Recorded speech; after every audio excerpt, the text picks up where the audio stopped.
When you think of the most powerful jutsus in all of Naruto, you probably think of things like Universal Push or Chibuka Tensai or the Rasengan, things that we see used all of the time. But what if I told you the most powerful technique in the entirety of Naruto was not only not ninjutsu, but also can be used by almost everyone? Because the technique I'm talking about, well, that's the 8 gates. You know what also is very powerful and accessible to everyone?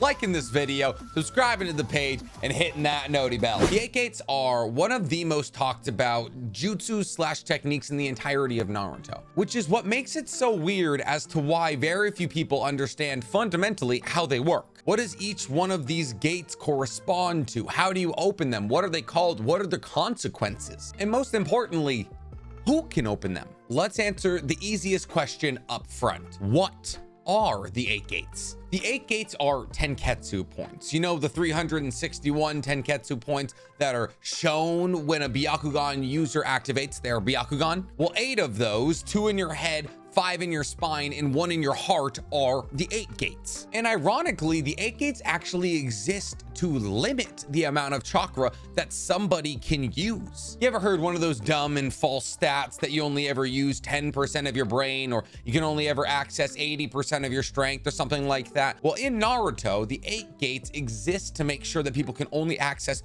20% of their available chakra. This is done by the brain in order to make sure that people aren't overexerting their muscles by overexerting chakra flow. And this does have real world parallels. Humans are stronger than our brains will let us be, but the exertion of 100% of our strength can cause things like broken bones or muscle tears. And because for thousands of years that would be a fatal injury, our brain has put limiters on our strength. However, in key moments where adrenaline is pumping, you can access that strength. This is why we see circumstances like mothers picking up cars because their children are trapped under it. But what if you could tap into this adrenaline at any given point? Well, that's essentially what opening the 8 gates is. With a massive amount of training, humans can figure out how to remove these limiters to access more of their chakra. And with this increase in chakra, there is a proportional increase to both speed and strength. We don't know who the first person to figure out how to open the 8 gates was, but it's a popular fan theory that it actually happened on accident, and there actually is a little bit of information to back up this claim. We know it's been around since at least the age of Mamoru Uchiha. Might Guy was not the person to invent it. We know this because when Might Guy activates it,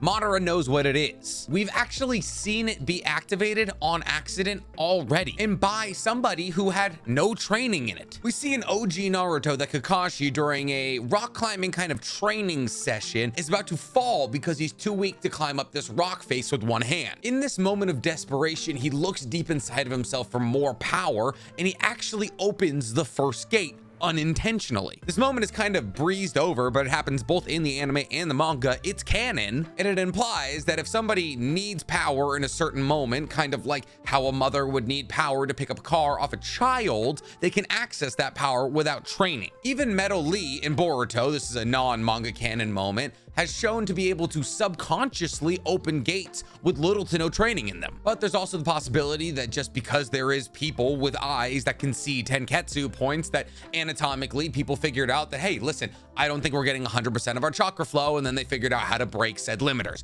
I don't know. Like I said, we don't know how it started. So now we've talked about what the 8 gates are and possibly how they began. So now we should talk about more specifically what each of the 8 gates is. With each gate, I'm going to be describing where it's located, what it does, and the consequences of opening it. So where else to start but the first gate? The gate of opening. The gate of opening is relatively easy to open. So easy that we've seen 2 people open it subconsciously, and at least 5 other people open it consciously. Those people being Kakashi, Metal, Might Die, Might Guy, Rock Lee, and then the Suicide Corpse, who we'll be covering a little later. The gate of opening is located in the brain's left hemisphere. And ironically, it doesn't actually unlock any power or speed or stamina or anything like that. No, the gate of opening clears you from any mental inhibitions. Self-doubt, hatred, pity. Open the first gate and all of those things disappear. It's like a therapist in your own mind. It's cool though, because it implies that chakra can be limited in terms of your output by doubting yourself. Simply by clearing doubt from your mind, your strength and speed increase. Mental health is just health. Opening this gate allows you to perform Front Lotus. You know, the one where they tie you up with all the bands and then they spin you down into the ground head first. But doing this technique makes you really tired after. Let's move to the second gate. The Gate of Healing. The Gate of Healing is located in the right hemisphere of your brain, and the way that it works is more traditional as a chakra limiter. By opening it, you increase your strength massively, but you also re-energize your body. By opening the second gate, you can get your body to recover from exhaustion incredibly quickly. So let's say you just performed the Front Lotus in first gate and you are now exhausted from said technique. You can open the second gate to recover from that. With that said, let's move on to the third gate, the Gate of Life. This is the first gate located on the spinal cord. It's located at the top of the spinal cord, very close to the brain. This gate increases your strength even more, but it also makes your skin red, makes your pupils disappear, makes your hair stand up on its end, and also gives you bulging veins everywhere. It's not cute. I mean, you wouldn't do it before going to prom, but gets the job done. What job, you ask? Well, when you open the third gate, you can perform the Reverse Lotus. The Reverse Lotus is incredibly powerful, but also incredibly hard to pull off. Essentially, by opening the third gate, you remove all limitations on how fast your body can move. This makes you almost impossible to follow with the human eye. In fact, it makes you almost impossible to follow with anything. The Sharingan can hardly keep up, and Gaara's perfect defense can barely keep up. You then initiate the Reverse Lotus by landing a numerous amount of strikes that knock your target up into the air and simultaneously wrap them up with the bandage on their way up. And once you've gotten them to as high as you're going to get them and they're completely enveloped in your bandages, you begin the Lotus, spinning them into the ground head first. The amount of work it requires to pull off this move is immense, but it is also almost guaranteed to knock out your opponent, which is why the repercussions of this movement are not as bad as some would make it out to be. The repercussions of this movement being essentially after you're done with it, you will faint from exhaustion. I mean, you try and punch someone into the air while wrapping them with a bandage. I could imagine it's pretty tiring. But let's say the first three gates aren't enough for you to defeat this foe that you're reverse lotusing. Well, that's what the fourth gate exists for, the Gate of Pain, which is also on the spine, but a little bit lower. And while the third gate may release limitations on how fast you can travel, it doesn't mean that you can achieve limitless speed. Think of it a bit like having an infinitely straight and flat road to travel on. Just because you could get your car to go as fast as it could on this road doesn't mean that you could go infinitely fast. You would need a faster car. And that's what the fourth gate is for, because it makes you faster. We actually see Rock Lee activate this fourth gate in his fight against Gaara right before he does his Reverse Lotus. This was to achieve additional speed to get around Gaara's Sam. However, it's called the Gate of Pain for a reason. We see once the fourth gate is open that a user's muscles will begin to tear, and Rock Lee even starts to bleed from his nose. But that's not where the pain ends. No, we still got a couple of gates to go, like the fifth gate, the Gate of Limit. The Gate of Limit is located in the abdomen. Well, it's located on the spine, but in the abdomen area. We see Rock Lee activate this gate just as he's about to deliver the final blow of his Reverse Lotus on Gaara, presumably to increase his strength. Because why would you open it? You don't need more speed in that circumstance. You already have Gaara wrapped up, so to assume that it increases his strength and his ability to dig Gaara into the ground is a safe conclusion. You know what else is a safe conclusion? That opening the fifth gate is a bad idea, because after we see Rock Lee open this fifth gate and complete the Reverse Lotus, we see that his bones are compound fractured. That's when the bone sticks out, y'all. At least in the manga, it's that way. In the anime, you just see the bones with little cracks in them. But anyway you slice it, having broken limbs for a tuning exam is a bit much. Not as nearly as much though as our next gate, the Gate of View. The Gate of View is the sixth gate, and guess where it's located? On the spine, at about stomach level. This gate is where things start to get a bit more serious. This gate, when opened, is said to increase all of the user's abilities. I think we can assume that means strength, speed, and durability, But what we also can assume is it most likely means ninjutsu or genjutsu ability. I mean, think about it. Having access to more chakra as a ninjutsu user would simply allow you to use bigger ninjutsu or faster ninjutsu or a more effective genjutsu. It's truly crazy to me that only taijutsu users ever trained in the 8 gates. The power of this gate is so intense, it cloaks you in an aura. In the anime, it's green, and it pushes pressure out of your body. This aura and pressure that cloaks your body is so powerful that it's able to displace water that's around you, creating ripples and waves. But what's even scarier about this gate is it allows the user to use Morning Peacock. No way, that's a scary ability, right? With that name? I'm sorry, but you're wrong. Morning Peacock is when the user throws punches so fast that the friction of the air hitting that fist lights it on fire. That's right, the simple kinetic force of your fist moving through air is enough to combust the oxygen in the atmosphere. We actually see things like this happen in the real world, not with fists by any means, but look at a NASA spaceship re-entering the atmosphere. There's a cone of fire around them. And essentially this happens because of compression. You ever owned a fan or seen one? I would hope so. But every fan you've ever seen works by a principle called convection. In super layman terms, essentially by replacing the air around your body, which is usually body temperature, with cold air from other parts of the room, you cool your body down. This works by bombarding the air molecules around you with other air molecules from other parts of the room. But the thing is, at massively high speeds, the effect is actually the opposite. When air meets a solid object at a massively high speed, Mach 5 is the conventionally accepted speed for this to happen, Mach 5 being 6,000 kilometers an hour, a thing called compression begins to happen, where oxygen molecules now bunch up on the surface of this object and aren't able to get around it because of the massive pressure being applied to them via speed. This effect snowballs and more oxygen molecules stick to this physical object. But tightly grouped molecules in high density always increase in temperature because they're banging into each other. And once those air molecules reach the combustion temperature for oxygen, a fire starts. So Rock Lee's punches, or Might Guy's punches, or Might Dai's punches travel at 6,000 kilometers an hour. And this is only gate 6. So as you can see, it's a new day. Yes, I am dressed as Sailor Moon. Girlfriend came home last night, wanted to go Christmas shopping right in the middle of my YouTube video. Just had a stream, was too lazy to change. Here we are. Are we past it? Good. It does feel like a good time though to plug that. I have a Twitch. You should follow it. What were we talking about? The 8 gates. So to recap, the 6th gate, the gate of view, gives you a green aura, has you emit pressure from your body, allows you to do the Morning Peacock, which allows your fists and your feet to move at 6,000 kilometers an hour. Cool.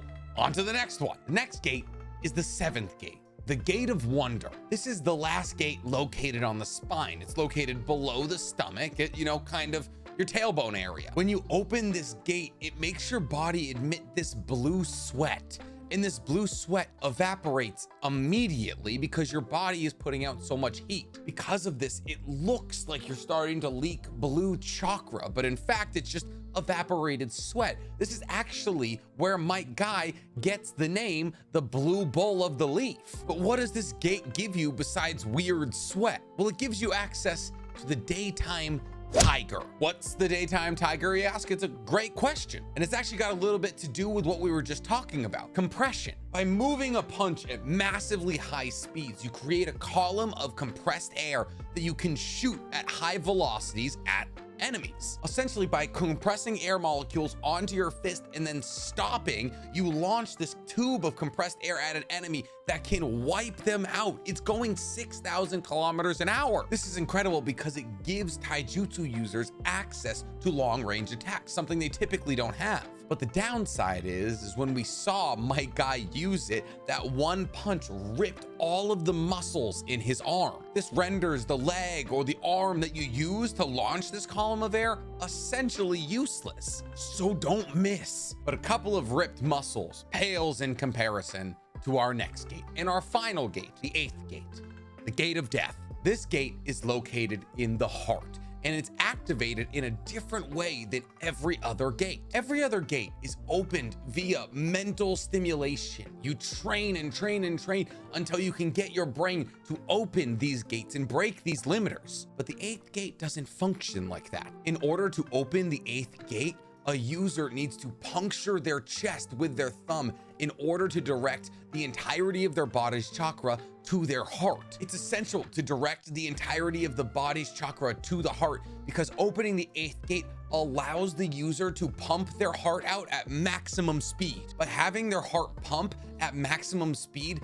they are able to achieve strength and speed 100 times greater than they would usually have. This power is said to surpass the power of all 5 Kage. And once you open the 8th gate, a stream of blood begins to leave all of your pores and from your hair. And just like with the blue sweat, this also begins to evaporate immediately, making you look like you have a red aura around you, but it's actually just blood mist. Opening this gate allows you to perform 2 techniques that we've seen: the evening elephant and night guy. Evening elephant is a lot like daytime tiger. Essentially, you create 5 tunnels of pressurized air with 5 individual punches or kicks. Except each one of these punches or kicks is delivered faster than the last one. And how powerful are these pressurized cannons of air? Well, the first punch, which is the slowest of the 5, was strong enough to create a deep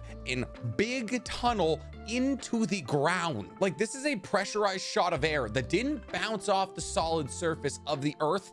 It went through it, and that was the weakest of the 5. This pressurized air is so powerful, it broke Madara's Truth Seeker Orb shell. We've only ever seen Senjutsu Chakra able to defeat a Kekemora like the Truth Seeker Orb, and Might Guy did it with brute force. But you didn't come here for Evening Elephant. No, you came here for Night Guy. Night Guy uses that blood mist aura we talked about earlier and makes it into a massive dragon. By amassing this blood mist aura with combined chakra and the 8th gate form, you are able to manifest a physical massive chakra dragon. You then launch at a speed so incredible that it bends the space-time in front of you. Let me break down how insane that is. Space-time, think of it like a sheet. You have you and 3 other friends all hold one corner of said sheet. Now drop a bowling ball in the middle of that sheet. That's the sun. If you drop anything else on that sheet, unless all you and your friends are incredibly strong, they're gonna roll towards the bowling ball. And that's how gravitational pull works in space. Massive objects push down space-time and make valleys around them that pull in things. Obviously, this is a crude example, but if you rolled a tennis ball, it would go around that bowling ball. And assuming no friction on the sheet, it would go forever. But here's the thing, even that tennis ball is gonna leave a dent in the sheet because it has its own mass. Everything with mass bends space-time. But as humans, we are so inconsequential to the greater space-time, we don't identify space-time being bent around us. Until Might Guy came around. With Night Guy, he became so massive in terms of weight that he was able to generate his own gravitational pull by bending space-time. In order for us to see that happen, he would have to become the weight of close to a planet. And then he kicks you as a planet going 6,000 kilometers an hour. And you know what happened to him? He broke some bones in his leg, which is bonkers because every action has an opposite and equal reaction, which means that by applying this kick to Madara, he felt as much force on himself, which speaks to Night Guy's durability, considering the fact he only broke a couple bones, but he almost kicked Madara in 10 Tails Jinchuriki mode in half. But all of this comes at a cost. Having your heart bump at 100% efficiency for, I don't know, 5 or so minutes, so much so that your blood is starting to leave your body and it starts to boil, literally burns you from the inside out. Your body heats up to a point that the user of the 8 gates actually eventually just turns into ash. Without Naruto's hacks, yin yang healing, Might Guy would have just cremated himself. And that's the 8 gates. But let's talk about the users of the 8 gates, because there's some users who aren't known and aren't appreciated. We've already talked about how Kakashi and Metal Lee were able to open the first of the 8 gates subconsciously and on accident. But let's talk about the other users of the 8 gates that are less well known. Might Guy and Rock Lee have had their stories told 1,000 times, and I can do a video about them one day. I more want to talk about Might Dai. Might Dai was Might Guy's father and the person who taught Might Guy how to open the 8 gates. And while what Might Guy did with his 8th gate opening, making Madara fear for his life and almost killing him, what Might Dai did is almost as impressive. Might Dai was scorned as a shinobi, considering the fact he couldn't mold his chakra to do ninjutsu, which, by the way, Might Guy can do. Might Guy can do ninjutsu. That's a common misconception. But one day, Might Guy, Ebisu, and Genma, which was Might Guy's trio team, were on a mission in the Hidden Mist. It was at that point that, for some reason, the Hidden Mist was like, oh no, that group of Genin, let's launch our 7 most deadly warriors at them. And they're cornered. But it's at this point that Might Dai shows up to save them. This is the 7 swordsmen of the mist, which are the 7 strongest people from the Hidden Mist who aren't the Mizukage, all wielding mythical swords. And Might Guy looks at him and says, you're not gonna be able to defeat them, Dad. We need to run. And it's at that point Might Dai reminds him that he has the 8 gates formation. And there are certain times you can use the 8 gates formation, and that is only to protect things precious to you, like a son. Might Guy and his team retreat, and Might Dai opens the 8 gates and proceeds to kill 6 out of the 7 hidden swordsmen of the mist. The only person who survived was the wielder of Samehada before Kisame, at least in the manga. In the anime, 4 people die, but I'm giving him more props. Think about that.